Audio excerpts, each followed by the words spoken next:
బాగా చదువుకుంది. జీవితంలో ఏదో సాధించాలనే తపనతో ఉద్యోగంలో చేరింది. చిన్న చిన్న పనులు చేసుకుంటున్న తల్లిదండ్రులకు చేదోడు వాదోడుగా ఉండాలని అనుకుంది.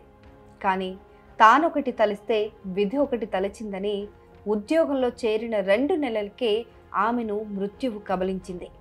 ఆమె ఆశలన్నీ ఆవిరై మృత్యు ఒడికి చేరింది.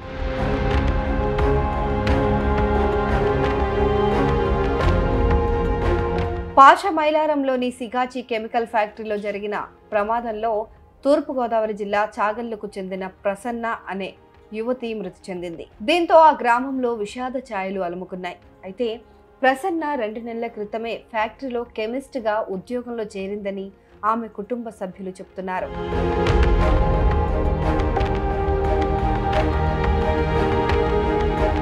ప్రసన్న తండ్రి Srinivasarao Mother Teresa charitable trust ద్వారా వృద్ధులు, దివ్యాంగులు, అనాథ పిల్లల కోసం పలు సేవా కార్యక్రమాలు నిర్వహిస్తున్నారు.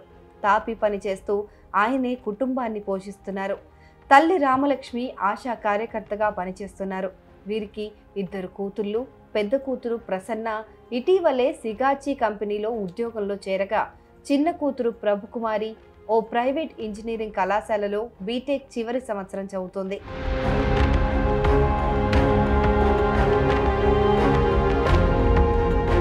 ప్రసన్న అత్త కొడుకు కొవ్వూరు మండలం పెనకమెట్ట గ్రామానికి చెందిన యాతం మహేష్ సిగాచి కెమికల్ ఫ్యాక్టరీలో పనిచేస్తున్నాడు. ఈ క్రమంలోనే ప్రసన్న కూడా 2 నెలల క్రితమే అదే ఫ్యాక్టరీలో ఉద్యోగంలో చేరింది. ప్రమాదం జరిగిన సమయంలో ఫ్యాక్టరీ పనిపైన మహేష్ బయటకు వెళ్లటంతో అతడు ప్రాణాపాయం నుంచి తప్పించుకున్నాడు. ఈ విషయం తెలుసుకుని అదే సమయంలో డ్యూటీలో ఉన్న ప్రసన్న కూడా ప్రమాదానికి గురైందని గ్రహించి ఆమె తల్లిదండ్రులకు మహేష్ సమాచారం అందించాడు. సోమవారం సాయంత్రం శ్రీనివాసరావు, రామలక్ష్మి హుటాహుట్న హైదరాబాద్కు బయలుదేరి వెళ్లారు. కానీ ఆలోపే ఆమె మరణించిందన్న వార్త వారికి తెలిసింది.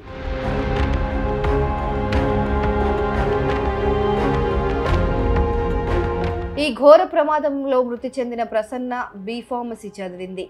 ఉన్నత చదువు అభ్యసించి జీవితంలో మంచిగా స్థిరపడాలని ఎన్నో కలలు కంది. ఈ నేపథ్యంలోనే హైదరాబాద్లోని ఫ్యాక్టరీలో స్టైఫండ్ తీసుకుంటూ క్వాలిటీ కంట్రోల్ విభాగంలో ఉద్యోగంలో చేరింది.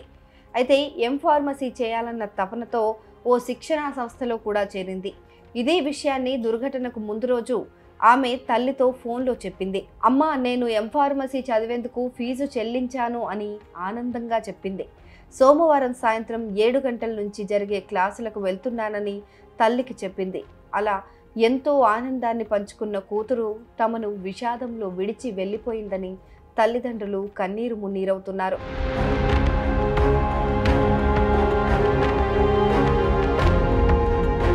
ప్రసన్న కుటుంబ సభ్యులందరితో కలివిడిగా ఉండేదని, తామిద్దరం అక్కా చెల్లెళ్లమైన స్నేహితుల్లా కలిసిమెలిసి ఉండేవాళ్లమని ప్రసన్న చెల్లెలు ప్రభుకుమారి కన్నీరు మున్నీరుగా విలపించటం చూపరులను కంటతడి పెట్టించింది.